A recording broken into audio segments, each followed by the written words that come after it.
നമുക്ക് അടുത്തതായിട്ട് വരുന്ന രണ്ട് ഇമ്പോർട്ടൻറ്റ് ടേംസ് ആണ് മോളാർ കണ്ടക്റ്റൻസും ഇക്വിവാലന്റ് കണ്ടക്റ്റൻസും. അപ്പോൾ മോളാർ കണ്ടക്റ്റൻസും ഇക്വിവാലന്റ് കണ്ടക്റ്റൻസും എന്താണെന്ന് അറിഞ്ഞിരിക്കണം, അത് ഇമ്പോർട്ടൻ്റ് ആണ് കേട്ടോ. അപ്പോൾ മോളാർ കണ്ടക്റ്റൻസിനെ നമ്മൾ റെപ്രസെന്റ് ചെയ്യുന്നതാണ് ലാംഡ മോളാർ എന്ന് പറഞ്ഞിട്ട്, ആൻഡ് ഇക്വിവാലന്റ് കണ്ടക്റ്റൻസിനെ ലാംഡ ഇക്വിവാലന്റ് എന്നാണ് എഴുതുക.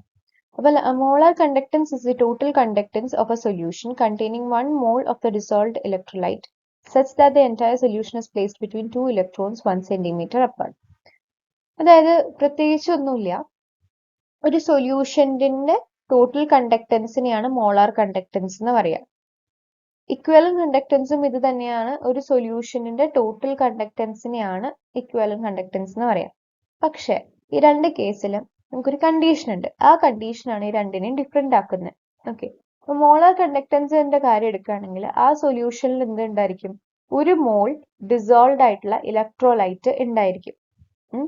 ഇലക്ട്രോലൈറ്റ് ഉണ്ടെങ്കിലേ കണ്ടക്ഷൻ നടക്കുള്ളൂ എന്ന് നമ്മൾ പറഞ്ഞു അല്ലെ. അപ്പോൾ ഒരു മോൾ ഡിസോൾവ്ഡ് ഇലക്ട്രോലൈറ്റ് ഉള്ള ഒരു സൊല്യൂഷനിന്റെ ടോട്ടൽ കണ്ടക്റ്റൻസിനെയാണ് മോളാർ കണ്ടക്റ്റൻസ് എന്ന് പറയാം. പിന്നെ ഈ ബ്രാക്കറ്റിൽ എഴുതിക്കുന്ന കാര്യം, അതായത് ഈ എൻറ്റയർ സൊല്യൂഷനും നമ്മൾ രണ്ട് ഇലക്ട്രോൺസിനെ വെക്കും. ഒരു ബീക്കർ എടുത്തു എന്ന് വിചാരിക്കും. ഫോർ എക്സാമ്പിൾ ഞാൻ കാണിച്ചു തരാം. നമ്മളൊരു ബീക്കർ എടുത്തു. ഓക്കെ, ഈ ബീക്കർ എടുത്തിട്ട് രണ്ട് ഇലക്ട്രോഡ്സ് പ്ലേസ് ചെയ്തു. ഈ രണ്ട് ഇലക്ട്രോഡ്സും 1 centimeter അപ്പാർട്ട് ആണ്. അപ്പൊ അങ്ങനെ ഇവിടെ ഒരു സൊല്യൂഷനും ഉണ്ട്. ഇവിടെ നമ്മൾ ഏതോ ഒരു സൊല്യൂഷൻ എടുത്തു വെച്ചിട്ടുണ്ട്. ഓക്കെ, ഇതിൽ എൻറ്റയർലി ഒരു സൊല്യൂഷൻ ഉണ്ട്. ആ സൊല്യൂഷനിൽ ഈ രണ്ട് ഇലക്ട്രോൺസും കൂടിയിട്ട് ഡിപ്പ് ചെയ്തിരിക്കുകയാണ്. ഓക്കെ, അപ്പോൾ ആ ഒരു കണ്ടീഷനാണ് ഇവർ ഇതിൽ പറയുന്നത്. ഒരു സൊല്യൂഷൻ എടുത്തിട്ടുണ്ട്, ഈ നീല കളറിൽ കാണുന്നതാണ് സൊല്യൂഷൻ. അവിടേക്ക് നമ്മൾ രണ്ട് ഇലക്ട്രോഡ്സിനെ വെച്ചു. എന്നാലാണ് അവിടെ എന്തുണ്ടാവുള്ളൂ, അയോൺസ് പാസ് ചെയ്ത് ഇലക്ട്രിസിറ്റി കണ്ടക്ട് ചെയ്ത് ഇലക്ട്രിസിറ്റി പാസ് ചെയ്തിട്ട് നമുക്ക് കറണ്ട് കിട്ടുള്ളൂ അല്ലെ. അപ്പോൾ എന്താണ്, അതിന് വേണ്ടിയിട്ട് രണ്ട് ഇലക്ട്രോഡ്സിനെ വെച്ചു. അതിന്റെ സൊല്യൂഷനിലാണ് ഇലക്ട്രോഡ്സിനെ ഡിപ്പ് ചെയ്തതാണ്. അപ്പൊ അവിടെ കണ്ടക്ഷൻ നടക്കുന്നുണ്ട്. അപ്പോൾ ഈ സൊല്യൂഷന്റെ പ്രത്യേകത എന്ന് പറഞ്ഞു കഴിഞ്ഞാൽ അതിൽ ഒരു മോൾ ഡിസോൾവ്ഡ് ഇലക്ട്രോലൈറ്റ് ഉണ്ട്. Okay, is that clear? So അങ്ങനത്തെ ഒരു സൊല്യൂഷന്റെ ടോട്ടൽ കണ്ടക്റ്റൻസിനെയാണ് മോളാർ കണ്ടക്റ്റൻസ് എന്ന് പറയാം. സോ അതിന്റെ ഇക്വേഷൻ ആണ് lambda molar is equal to K × 1000/m എന്ന് പറയുന്നത്. ആ K എന്ന് പറഞ്ഞാൽ നമ്മൾ നേരത്തെ പറഞ്ഞ കണ്ടക്ടിവിറ്റി ആണ്, പിന്നെ 1000, പിന്നെ M എന്ന് പറഞ്ഞാൽ മൊളാരിറ്റി ആണ്. അത് നമ്മൾ മുമ്പത്തെ ചാപ്റ്ററിൽ പഠിച്ചു എന്താ മൊളാരിറ്റി എന്നുള്ളത്. ഇനി ഇക്വാലന്റ് കണ്ടക്റ്റൻസ് എന്ന് പറഞ്ഞു കഴിഞ്ഞാലും ഇതേ സിറ്റുവേഷൻ തന്നെയാണ് ഉള്ളത്. സൊല്യൂഷന്റെ ഉള്ളിൽ രണ്ട് ഇലക്ട്രോഡ്സ് വെച്ചേക്കാണ്. സോ ആ സൊല്യൂഷനിൽ എന്തുണ്ട്, 1 gram ഇക്വാലന്റ് ആയിട്ടുള്ള ഡിസോൾവ്ഡ് ഇലക്ട്രോലൈറ്റ് ഉണ്ട്. ഒരു മോളിൽ എത്ര പാർട്ടിക്കിൾസ് ഉണ്ടാവും നമുക്കറിയാം. ഒരു മോൾ ഡിസോൾവ്ഡ് ഇലക്ട്രോലൈറ്റ് ആണെങ്കിൽ എത്ര പാർട്ടിക്കിൾസ് ഉണ്ടാവും, അവഗാഡ്രോ നമ്പർ ഓഫ് പാർട്ടിക്കിൾസ് ഉണ്ടാവും. അതായത് 6.023 × 10⁻23 പാർട്ടിക്കിൾസ് ഉണ്ടാവും. പക്ഷെ ഇക്വാലന്റ് കണ്ടക്റ്റൻസിൽ എന്താ സംഭവിക്കുന്നത്, 1 gram ഇക്വാലന്റ് ഇലക്ട്രോലൈറ്റേ ഉള്ളൂ. ഓക്കെ, ഇപ്പൊ 1 mol ഡിസോൾവ്ഡ് ഇലക്ട്രോലൈറ്റും 1 gram ഇക്വാലന്റ് ഡിസോൾവ്ഡ് ഇലക്ട്രോലൈറ്റ് ആണ് ഇവിടുത്തെ മെയിൻ ഡിഫറൻസ് വരുന്നത്. അപ്പൊ രണ്ട് സൊല്യൂഷന്റെയും ടോട്ടൽ കണ്ടക്റ്റൻസ് തന്നെയാണ് കാണുന്നത്. കാണുന്ന ഒരു ടേമിനെ പറയുന്നതാണ് മോളാർ കണ്ടക്റ്റൻസും ഇക്വാലന്റ് കണ്ടക്റ്റൻസും. പക്ഷെ ആ സൊല്യൂഷനിൽ 1 mol ഡിസോൾവ്ഡ് ഇലക്ട്രോലൈറ്റ് ആണെങ്കിൽ അത് മോളാർ കണ്ടക്റ്റൻസ് ആയി മാറും. 1 gram ഇക്വാലന്റ് ഡിസോൾവ്ഡ് ഇലക്ട്രോലൈറ്റ് ആണെങ്കിൽ ഇക്വാലന്റ് കണ്ടക്റ്റൻസ് ആയിട്ട് മാറും. അപ്പൊ അതിന്റെ ഇക്വേഷൻ വരെ lambda equi is equal to K × 1000/n. മൊളാരിറ്റിക്ക് പകരം എന്തായി, നോർമാലിറ്റി ആയി. ഓക്കെ, ക്ലിയർ ആയി വിചാരിക്കുന്നു. ഇനി അടുത്ത് നമുക്ക് ഒരു സൊല്യൂഷൻ തന്നു. അപ്പൊ ഞാൻ പറയുന്നുണ്ട് ഇങ്ങനെ സൊല്യൂഷന്റെ റെസിസ്റ്റൻസ് ഉണ്ടെങ്കിൽ ഇങ്ങനെയാണ് അങ്ങനെയാണെന്നൊക്കെ പറഞ്ഞു.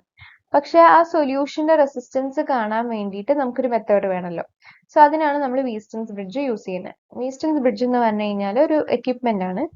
അതായത് നമ്മൾക്ക് ഇപ്പൊ കണ്ടക്റ്റൻസ് മെഷർ ചെയ്യണമെങ്കിൽ നമുക്ക് റെസിസ്റ്റൻസ് അറിയണം അല്ലെ. ഇൻവേഴ്സ് ചെയ്ത് കഴിഞ്ഞാൽ നമുക്ക് കണ്ടക്റ്റൻസ് കിട്ടും. അപ്പം കണ്ടക്റ്റൻസ് മെഷർ ചെയ്യാൻ വേണ്ടിയിട്ട് നമുക്ക് റെസിസ്റ്റൻസ് മെഷർ ചെയ്യാം. അപ്പോൾ റെസിസ്റ്റൻസ് മെഷർ ചെയ്യണമെങ്കിൽ നമ്മൾ ഈ വീസ്റ്റൺസ് ബ്രിഡ്ജ് യൂസ് ചെയ്യണം. എന്നാണ് വീസ്റ്റൺസ് ബ്രിഡ്ജ് എന്ന് പറഞ്ഞു കഴിഞ്ഞാൽ. അപ്പൊ ഇവിടെ നമ്മൾ മെഷർ ചെയ്യേണ്ട സൊല്യൂഷൻ അതൊരു കണ്ടക്ടിവിറ്റി സെല്ലിൽ എടുക്കും. എന്നിട്ട് അതിന്റെ ഒരു ആം എന്തിലേക്ക് കണക്ട് ചെയ്യും, നമ്മുടെ വീസ്റ്റൺസ് ബ്രിഡ്ജിലേക്ക് കണക്ട് ചെയ്യും. മനസ്സിലായോ? അപ്പൊ കണ്ടക്റ്റൻസ് മെഷർ ചെയ്യാൻ വേണ്ടിയിട്ട് നമുക്ക് റെസിസ്റ്റൻസ് മെഷർ ചെയ്താൽ മതി. അപ്പൊ ആ റെസിസ്റ്റൻസ് മെഷർ ചെയ്യണമെങ്കിൽ നമുക്ക് വീസ്റ്റൺസ് ബ്രിഡ്ജ് വേണം. ആൻഡ് മെഷർ ചെയ്യേണ്ട സൊല്യൂഷന് നമ്മൾ ആ കണ്ടക്ടിവിറ്റി സെല്ലിൽ എടുക്കും. അതിന്റെ ഒരു ആം നമ്മൾ എവിടേക്ക് കണക്ട് ചെയ്യും, വീസ്റ്റൺസ് ബ്രിഡ്ജിന്റെ ഒരു ആമിലേക്ക് കണക്ട് ചെയ്യും. ഓക്കെ, ഇനി കണ്ടക്ടൻസ് നമുക്കറിയാം ടെമ്പറേച്ചർ അനുസരിച്ചിട്ട് മാറും അല്ലെ.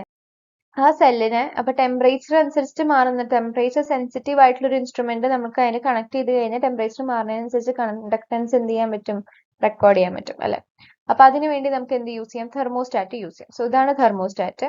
ആ തെർമോസ്റ്റാറ്റ് യൂസ് ചെയ്ത് കഴിഞ്ഞാൽ നമുക്ക് ടെമ്പറേച്ചർ മാറുന്നതിനനുസരിച്ച് കണ്ടക്ടൻസ് മാറും. ഓക്കെ.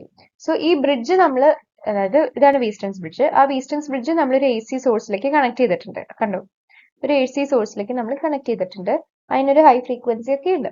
അപ്പൊ നമ്മൾ എന്തുകൊണ്ട് ഇനി DC source, direct current source use ചെയ്യുന്നില്ല എന്ന് വെച്ചാൽ, DC ആവുമ്പോൾ എന്ത് സംഭവിക്കും, ഈ ഇലക്ട്രോലൈറ്റ്സ് എന്താവുന്നുണ്ട്, ഡീകമ്പോസ്ഡ് ആവുന്നുണ്ട്. അത് സ്പ്ലിറ്റ് ആയി പോകും. അപ്പൊ എന്തുണ്ടാവും, കോൺസെൻട്രേഷനിൽ വ്യത്യാസം വരും. അപ്പൊ അങ്ങനെ കോൺസെൻട്രേഷനിൽ വ്യത്യാസം വന്നാൽ ശരിയാവില്ലല്ലോ, നമുക്ക് ആവശ്യമുള്ള ആൻസർ കിട്ടില്ല. അപ്പൊ അതുകൊണ്ട് നമ്മൾ എന്താണ് യൂസ് ചെയ്യുന്നത്, ഓൾട്ടർനേറ്റ് കറന്റ്, AC കറന്റ് ആണ് യൂസ് ചെയ്യുന്നത്. അപ്പൊ AC കറന്റ് നമ്മുടെ വീസ്റ്റൺസ് ബ്രിഡ്ജിലേക്ക് കണക്ട് ചെയ്തിട്ടുണ്ട്. And the other arm is connected to the thermostat. As temperature varies, കണ്ടക്ടൻസും വേരി ചെയ്യും. സോ നമുക്ക് റെക്കോർഡ് ചെയ്യാൻ എളുപ്പമായിരിക്കും അതുകൊണ്ട്. അപ്പൊ കറന്റ് അങ്ങനെ ഫ്ലോ ചെയ്യാനുണ്ട് സർക്യൂട്ടിക്കരെ. അപ്പൊ R1, R3, R4 ഇത് നമുക്ക് അഡ്ജസ്റ്റ് ചെയ്ത് കഴിഞ്ഞു കഴിഞ്ഞാൽ നമുക്ക് ആവശ്യമുള്ള ആൻസർ കിട്ടും. ആൻഡ് ഈ R1, R2, R3 R4, R1, R3, R4 ലേക്കൂടെ current flow ചെയ്യും. അതിനെ അഡ്ജസ്റ്റ് ചെയ്തിട്ട് നമുക്ക് എന്ത് കിട്ടും, R2 കിട്ടും. സോ R2നെ നമുക്ക് എങ്ങനെ എഴുതാം, ഇത് വീസ്റ്റൺസ് ബ്രിഡ്ജ് പ്രകാരം എങ്ങനെയാണെന്ന് വെച്ചാൽ ഇത് ബൈ ഇത് ഇസ് ഈക്വൽ ടു ഇത് ബൈ ഇത് എന്നാണ്. R1 by R2 is equal to R3 by R4 എന്നാണ്. അപ്പൊ R2നെ നമുക്ക് എന്ത് ചെയ്താൽ മതി, റൈറ്റിലേക്ക് കൊണ്ടുപോയി ബാക്കിയുള്ളവരൊക്കെ ലെഫ്റ്റിലേക്ക് കൊണ്ടുപോകാം. അപ്പൊ R2 is equal to R1 into R4 by R3 എന്ന് കിട്ടും. അപ്പൊ അൺനോൺ ആയിട്ടുള്ള റെസിസ്റ്റൻസ് ഏതാണോ അത് നമുക്ക് കിട്ടും. മനസ്സിലായോ? അതുവഴി നമുക്ക് എന്ത് മെഷർ ചെയ്യാം, കണ്ടക്ടൻസ് മെഷർ ചെയ്യാം. കണ്ടക്ടൻസും സെൽ കോൺസ്റ്റന്റ് ഇപ്പൊ സെൽ ഏതാന്ന് മനസ്സിലായി കഴിഞ്ഞാൽ നമുക്ക് അതിന്റെ സെൽ കോൺസ്റ്റന്റ് കിട്ടുമല്ലോ. അപ്പൊ നമുക്ക് കണ്ടക്ടിവിറ്റി എന്താണ്, K ആണ്. ആ കണ്ടക്ടിവിറ്റി കിട്ടണമെങ്കിൽ എന്ത് കിട്ടിയാൽ മതി, കണ്ടക്ടൻസും സെൽ കോൺസ്റ്റന്റും കിട്ടിയാൽ മതി. അപ്പൊ കണ്ടക്ടൻസ് കിട്ടാൻ വേണ്ടി നമുക്ക് റെസിസ്റ്റൻസ് കിട്ടും, അതുവഴി കണ്ടക്ടൻസ് കിട്ടി. പിന്നെ സെല്ല് നമുക്ക് അറിയാവുന്നതുകൊണ്ട് ആ സെല്ലിന്റെ കോൺസ്റ്റന്റ് ആയിരിക്കും L/A എന്ന് പറയുന്ന ആ ഒരു ടേം. അപ്പൊ അതും കിട്ടിക്കഴിഞ്ഞാൽ നമുക്ക് കണ്ടക്ടിവിറ്റി കിട്ടില്ലേ, ഇത്രയേ ഉള്ളൂ. അപ്പൊ ഇത് ഇങ്ങനെയാണ് ഒരു സൊല്യൂഷന്റെ റെസിസ്റ്റൻസ് മെഷർ ചെയ്യുന്നത് ത്രൂ വീസ്റ്റൺസ് ബ്രിഡ്ജ്. കൃത്യമായി മനസ്സിലായെന്ന് വിചാരിക്കണം. ഇനി അടുത്ത ഇമ്പോർട്ടന്റ് ആയിട്ടുള്ള ഒരു ടോപ്പിക് ആണ് കേട്ടോ. അത് വളരെ ഇമ്പോർട്ടന്റ് ആണ്, എക്സാമിന് എപ്പോഴും ചോദിക്കും.